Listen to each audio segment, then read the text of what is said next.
74 ఏళ్ల పెద్ద ఆయన 35 రోజులుగా జైల్లో ఉన్నారు.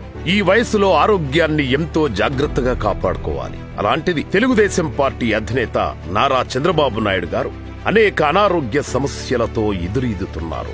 జైలులో పారిశుద్ధ్య నిర్వహణ లోపాలు మొదటి నుంచే ఆందోళనకరంగా ఉన్నాయి. చంద్రబాబు గారిని చూసేందుకు వెళ్లిన కుటుంబ సభ్యులు జైల్లో దోమల బెడద ఎక్కువగా ఉందని చెబితే వైసీపీ నేతలు జోకులు వేశారు. జైల్లో ఉన్న ఓవర్ హెడ్ ట్యాంకులను కూడా సరిగ్గా శుభ్రపరచడం లేదు.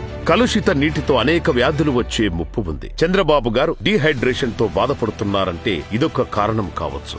ఇకపోతే మొదటి నుంచే చంద్రబాబు గారికి చర్మ సంబంధమైన సమస్యలు ఉన్నాయి. నిత్యం ప్రత్యేక చికిత్సలు జాగ్రత్తలు తీసుకుంటూ ఆ సమస్యలను అదుపులో పెట్టుకోవాలి. దుమ్ము ధూళికి దూరంగా ఉండాలి. వేడి వాతావరణానికి పనికిరాదు. కాని జైల్లో ఆ పరిస్థితులు లేవు. అందుకే ఆయనకు స్కిన్ ఎలర్జీ వచ్చింది. శరీరంపై దద్దుర్లు వచ్చాయి.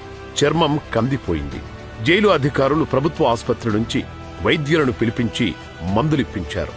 కాని ఆయనకు ప్రత్యేక చికిత్స అవసరమని వైద్య నిపుణులు చెబుతున్నారు. ఇప్పటికే చంద్రబాబు గారు 5 కిలోల బరువు తగ్గిపోయారు.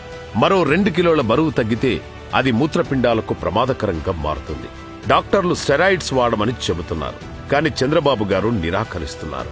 ఎందుకంటే ఈ వయసులో స్టెరాయిడ్స్ వాడటాన్ని శరీరం తట్టుకోలేకపోవచ్చు. చంద్రబాబు గారి ఆరోగ్య సమస్యల గురించి తెలిసినప్పటి నుంచి కుటుంబ సభ్యులు, పార్టీ నేతలు, కార్యకర్తలు, 2 తెలుగు రాష్ట్రాల ప్రజల్లో ఆందోళన పెరిగింది.